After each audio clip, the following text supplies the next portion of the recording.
State of the union ভাষণের পর নতুন বিতর্কের জন্ম দিয়েছেন ডোনাল্ড ট্রাম্প। মুসলিম কংগ্রেস উইমেন ইলহাম ওমর ও রাশিদা তালিবকে যেখান থেকে এসেছেন সেখানে ফিরে যেতে বলা নিয়ে রাজনৈতিক অঙ্গনে তীব্র প্রতিক্রিয়া শুরু হয়েছে। অভিবাসন ইস্যুতে এই সংঘাত নতুন করে মেরুকরণ উস্কে দিয়েছে। যুক্তরাষ্ট্রের রাজনৈতিক অঙ্গনে আবারও তীব্র বিতর্কের ঝড় তুলেছেন president Donald Trump. State of the union ভাষণের সময় ডেমোক্র্যাটদের কংগ্রেস ওম্যান ইলহান ওমর ও রাশিদা তালিব তার বক্তব্যের প্রতিবাদ জানালে পরদিন ট্রাম্প সামাজিক যোগাযোগ মাধ্যমে কড়া ভাষায় তাদের আক্রমণ করেন। তিনি লেখেন, এই দুই আইন প্রণেতাকে যেখান থেকে এসেছে সেখানে ফেরত পাঠানো উচিত এবং তাদের সংশোধনাগারে ভর্তি করা দরকার। এমনকি তিনি তাদের লো আইকিউ বলেও উল্লেখ করেন।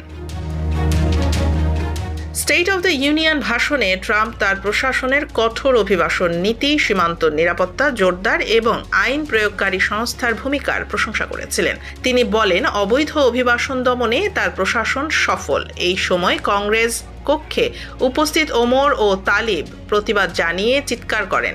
ওমর বলেন, ইউ শুড বি অ্যাশেমড, আর তালিব তাকে সরাসরি লায়ার বলে সম্বোধন করেন। পরে তারা অভিযোগ তোলেন, প্রশাসনের নীতির কারণে তাদের অঙ্গরাজ্যের দুই বাসিন্দার মৃত্যু হয়েছে।